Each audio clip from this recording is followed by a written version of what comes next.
নমস্কার বন্ধুরা, শুভ দুপুর। তো দেখো দুপুরের লাঞ্চের থালাটা সাজিয়ে নিয়েছি। তো লাঞ্চের থালাটা কি কি আছে দেখে নাও। আছে ভাত, শসা গোল গোল করে কেটে নিয়েছি। এর পাশে এটা নিয়েছি খেসারির ডালের বড়া। এটা একটা ডিম সেদ্ধ দিয়েছিলাম, ভাতে গোটা রাখবো ভেবেছিলাম, কিন্তু ডিমটা একদম ভাত বাড়তে গিয়ে তাকে মা পুরা একদম এমন করে দিয়েছে, চটকে গেছে। তাকে পেঁয়াজ দিয়ে শুকনো লঙ্কা দিয়ে আবার মেখে নিয়েছি। এই পাশে চাল কুমড়ো ভেজে নিয়েছি। আর এটা যে মাছ দেখিয়েছিলাম লাল মাছ, সেই মাছের ঝোল করেছি। আলু সেদ্ধ করে পেঁয়াজ আদা জিরা বেটে করেছি। এরকম করে আমার দিদা তরকারি করে মাছের, এই শীতকালে খুব খেতে খুব ভালো লাগে। তো আমি সেরকম পারিনি, যেরকম আমি পারি সেরকমই করেছি।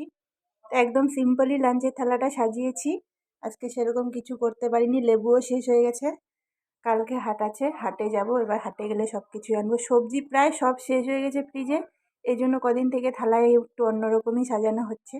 তো চলো, এটা দুপুরের লাঞ্চের থালা। প্রচুর খিদে পেয়েছে, তো এখন খাবো। দেখো ভাতটায় দেখলে বুঝবে ডিম যে মানে সিদ্ধ ডিম ভেঙে গেলে যেমন তার কুসুমগুলো লেগে আছে, মানে কি বলবো। আমি ভাত বাড়লে হয়তো একটু সাবধানে বাড়তাম।